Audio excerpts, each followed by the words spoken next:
Good morning, everybody. Welcome to Broyans Farm. We just got the truck for the most part unloaded and outside set up here at the Blue Ridge Flea Market in Saylorsburg. You can see all the vendors.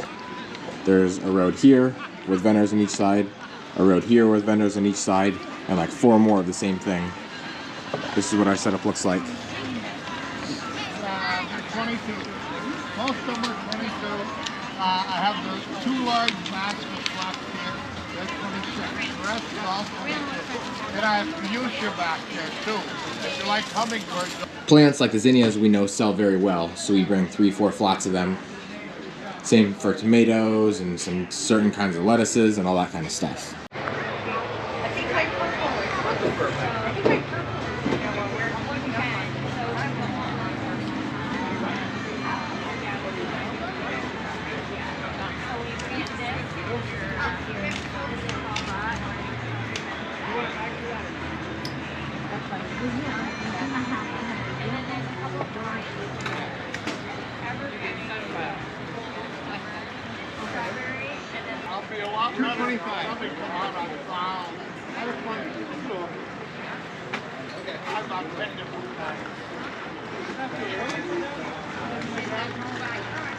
I don't think so. The early bird gets to the worm.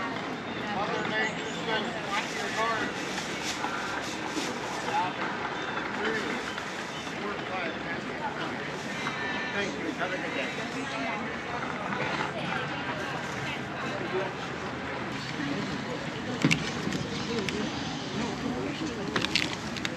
That was my uncle.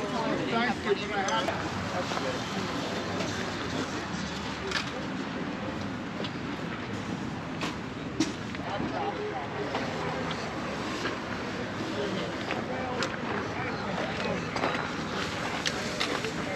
Yes, Flea?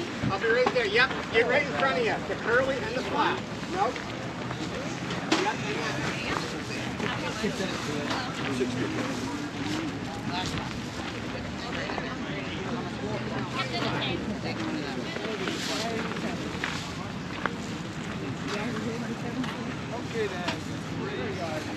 Thank you.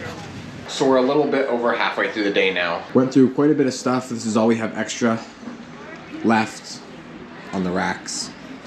And then out here, this is what it's looking like.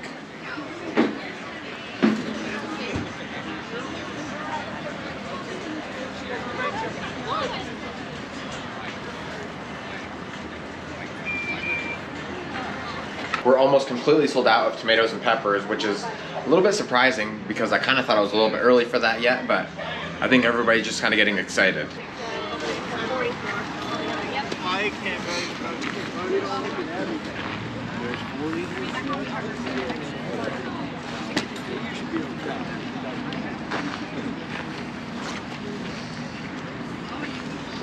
Sam.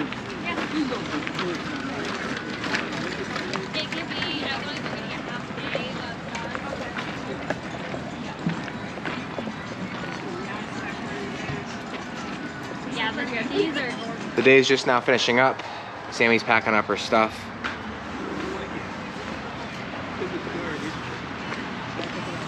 All in all, I think it was a better day than the first day of hometown.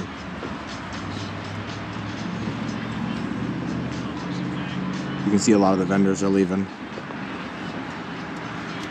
Basically, just a couple stragglers walking around.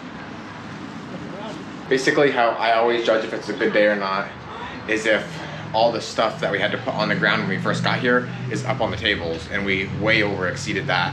Some of our tables are even empty, so real happy with how today went. It's the next day. We just got down here to the farm and got unloaded from the Saylorsburg Flea Market. Mom's down fertilizing, Dad's over in number 2, watering. And so what I'm doing is making more of the vine crop trays. You've seen me do them before if you were keeping up with the videos, about probably 5 or 6 videos ago now. This is what the watermelon are looking like. This is what a lot of the cucumbers are looking like, and the pickles. Down here we have the Italian flat beans coming up and the yellow beans. And so Amberly's over in the other greenhouse filling me trays. Told her to do about 20 for me. These are what you call a 3201. There's 32 cells, all individuals. so people can just break them apart and take one, or they can take, you know, up to 32 if they wanted to. And what I'm gonna do is first off start with my, I'm gonna call it the impression maker. Set that right on top there. This is the same tray that I'm planing into. And then all I'll do is take my hand and press that down and try and go about 1/2 inch to 3/4 of an inch deep. Especially for zucchini, since it's a bigger seed, I want to go pretty deep. And so that right there is basically what I'm looking for. And so then I'll just grab a handful of seeds, which it's kind of hard to do with one hand, but I'll then drop 3 seeds, or try to, in each cell. If I get an extra, I'll just move it. I don't really want the seeds laying on top of each other, because then they might not grow correctly. Ideally, I put them like a triangle formation. But that's about it right there. So then I'll go through the whole flat, do that same thing, and then I'll move on to the next step.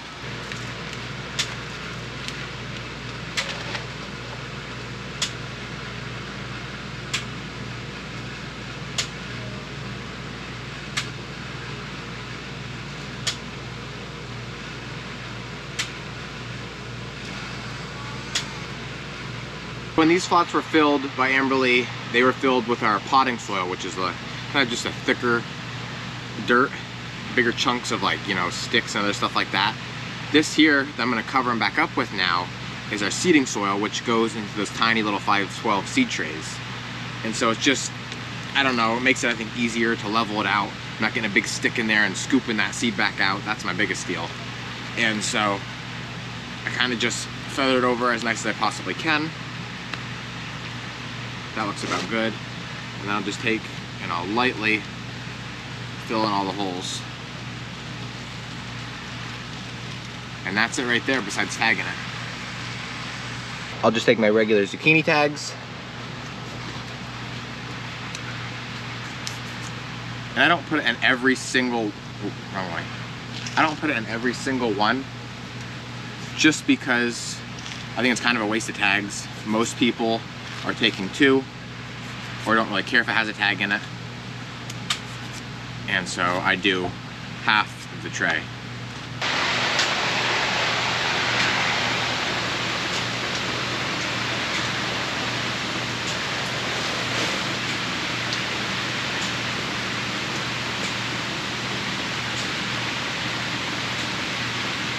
I see my Uncle Rick's red truck, so he must be here as well. So it's Graham Huffman, Amberly, and my Uncle Rick. Oh, and Pat Bryan. Hello. Hello.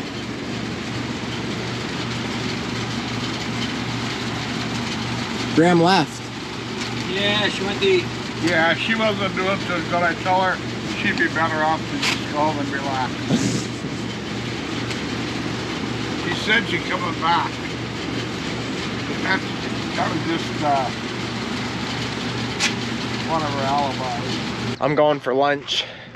It's so hot in the greenhouses today. It's like 80 some just outside. And then in the greenhouses, it's probably pushing over 100. And then when you get back into a dead corner where there's not no wind, it's like probably close to 120s. And that's kind of like where I'm at right now doing the seeding, because I don't want that dirt blowing everywhere while I'm trying to plant those little tiny seeds. At my pap's house here, he has this raised bed garden, whatever you want to call it. And I planted this tomato. I don't even know what kind it is. I think it was probably like a red deuce left over from the high tunnel right over there. And it went through multiple like 30-degree nights. I guess because it's close to the house here and the bushes, the frost didn't lay on it. And it actually is starting to get some new green growth on it. So pretty excited to see what happens with it. I mean, I don't expect a lot, but I'm just happy it's still alive. My grandma also has a bleeding heart bush here, which is really cool. Don't do anything to it, and it just comes up every year. Obviously, it's a perennial, but it's amazing it's this nice without being sprayed or anything like that.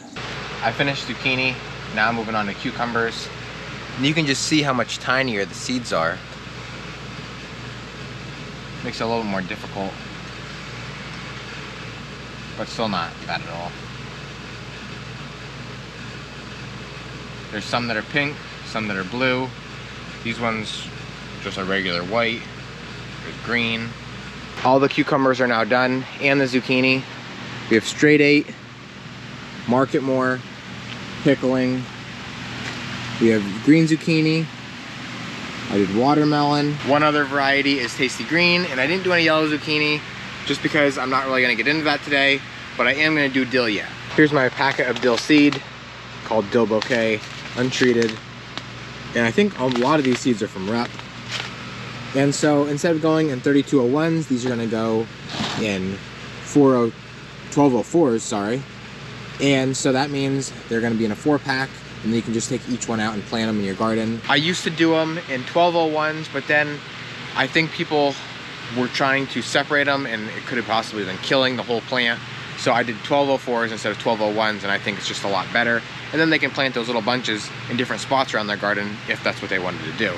And so anyway, this is quite a bit different than how the zucchini was, because instead of doing 3 seeds in each one, now I'm gonna be doing like 10 to around 30 in each one. And I'm just gonna kind of shake the bag the best that I can. Put some here in my hand so you can see how small it is.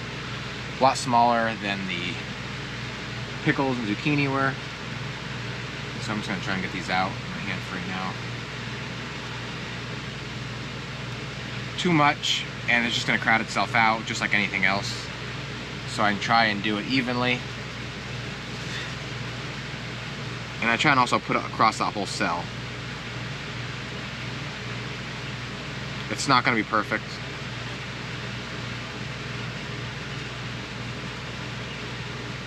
I know some of you guys asked the question before, can't you just seed things like even zucchini, I guess you could, and beans and dill especially, right into the soil instead of planting it in packs and then having to go home and replant it?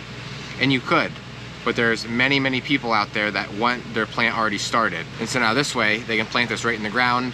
It's already 3-4 inches tall, and they know it's already growing instead of waiting and then it maybe not coming up, or maybe they planted it too deep and it's just never gonna grow. All sorts of factors could happen. And so this is just what we found that people like, and it works out really well. So once everything is seeded, then just like before with the vine crops, I'll go back over with a light layer of dirt and cover it. I used to cover it with vermiculite. This is actually the first time I'm going to be covering it with just regular dirt. But I figured in the field, we just cover it back up with dirt, so this can't hurt at all. Also, it's faster. And I think cheaper, but I could be wrong about that. I don't know. It's such a small amount, it doesn't really matter, to be quite honest.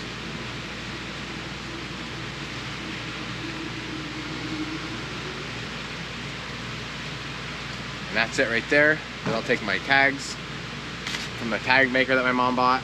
Just says, you know, Dill Bouquet, has a little bit of a description. And because I'm running out, she has to make more. I'm only gonna put 4 in it.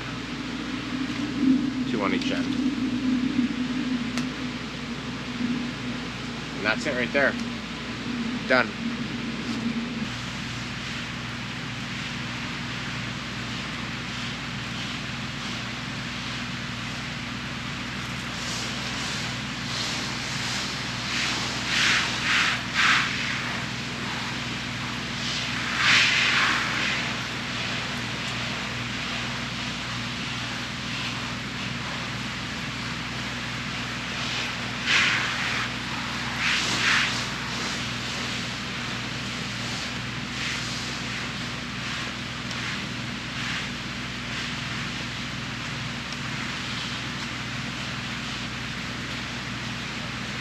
That's where I'm calling it a wrap for this video. As always, thank you guys for watching. And always remember, it ain't much, but it's honest work.